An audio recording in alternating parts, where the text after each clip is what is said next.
Hey, what's up, guys? I wanted to put a quick review up on this movie. I just recorded a commentary with BDG Reviews for our podcast, but I wanted a little review on the channel for this movie. Just came out on Blu-ray yesterday, and this was one of my favorite movies of 2018.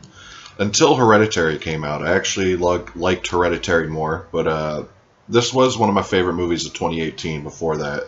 Just because I'm a huge fan of the original Strangers, I love that first one with a passion, and this one, I was really hyped when I had heard they were making a sequel, especially because the first one came out over 10 years ago. But yeah, this movie is really badass. Like, it even opens with the title card, like in a real 80s, more fun way, like telling you right off rip that this is more of a fun slasher sequel. It's not as serious as the first Strangers. But it does have a lot of the same kind of like tones to it. Like when this camera's panning around this trailer park that the family's in, it has a lot of like color patterns and just a lot of vibes of the first Strangers. But it's weird because the way the Strangers act in it, it's definitely more of a fun tone to it. And I use the word fun loosely just because it is still dark and grisly, but it's when you see it, if you've seen it, you know exactly what I'm talking about.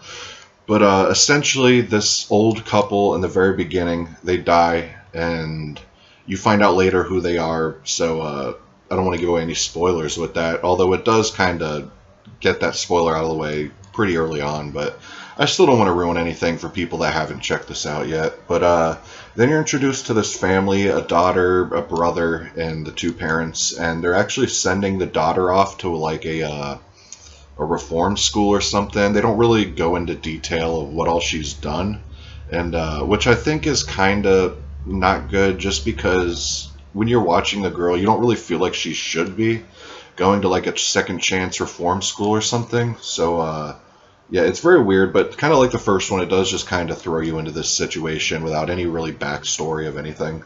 So I kind of let that slide, but essentially they're on their way to this school. They stop off at this trailer park to kind of just sleep over at night, get a rest or whatever before going to the school. And pretty shortly after they arrive in this trailer park, you get the knock on the door, from the one stranger, and then it just kind of ensues after that. They're kind of just being stalked and picked off in this trailer park, and it's pretty intense. Like, it's a really good cat and mouse game. It's pretty much like the first one, but instead of one house, you get a whole trailer park to kind of play with. So it adds a little more fun to it that way. And there's a set piece that anyone who's seen it can attest to and agree that the pool set piece is the best set piece. There's, music matches perfectly with that scene in particular. And I also got to point out that all the music in this is like 80s pop. So I really dug that.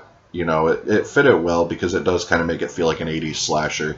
And even like towards the end, I don't want to give anything away, but it does kind of take the realism out of it because the head honcho guy with the sack on his head, he almost turns into like a Jason Voorhees or Michael Myers type character, which when you see it, you'll know exactly what I'm talking about. Like, there's a lot of moments where you're like, all right, he's dead now, and then he just comes back, and it's definitely like a Jason Voorhees type thing. But I thought the actors who played the Strangers did an amazing job. You couldn't really tell it was different actors from the first one. I actually thought the use of the younger stranger, the one with the doll face, I thought she was actually creepier in this movie. There's a lot of shots where you'll see like the little girl or someone like running away or something. You'll just see her creeping in the background and stuff, and it is pretty eerie. I give this like highest recommendation, especially if you're a fan of the first one, or you just like slashers in general. I definitely recommend checking this out. I don't know how well it did in theaters. But hopefully we end up getting another one in the future. I don't know. But yeah, I really dug this. And now I have my one complaint about this movie, and that's that it features prominently on the cover there, unrated.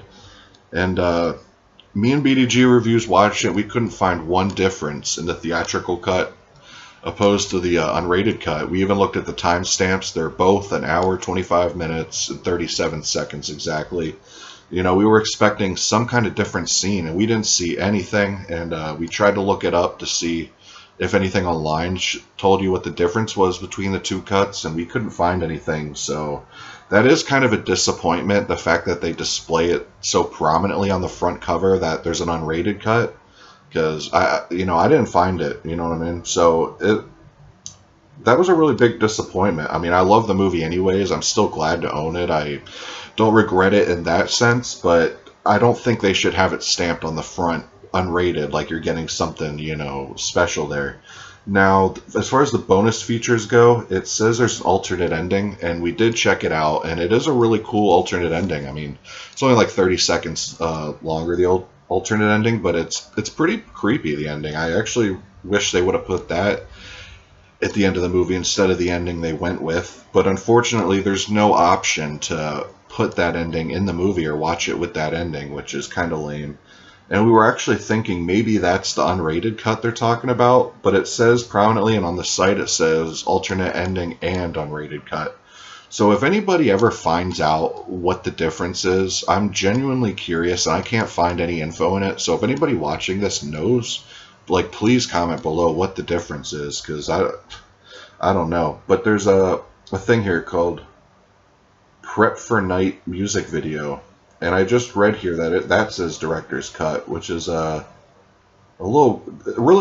back of this box is really confusing. I think they need to clarify it more, Universal. But this essentially it's really cool. It's not really a music video. It's really fascinating though, because it shows you where the strangers live. Like, it actually shows you their compound and everything, and it's really cool.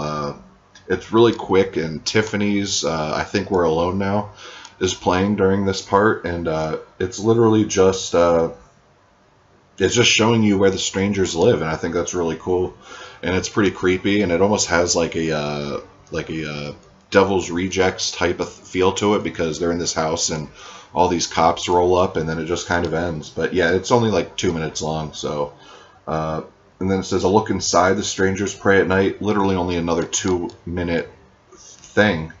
And then the music of the strangers pray at night, which is like 1:30. So all in total, you're honestly getting less than 10 minutes of bonus features. So don't get this thinking it's going to be packed or loaded, because just like the first VHS, it's really, really skimpy on the features. I wish they would have included a commentary or something, but unfortunately they don't include any kind of commentary. Now, the movie looks good, no complaints as far as the transfer goes. Still happy to own it. I give it an 8.5 out of 10 just for the entertainment value, and I think it's a really worthy sequel to the first Strangers. So yeah, that's my thoughts on that. Me and BDG Reviews did do a commentary on it, and once that's posted on YouTube, I'll link it in the comments of this video. But anyways, guys, peace.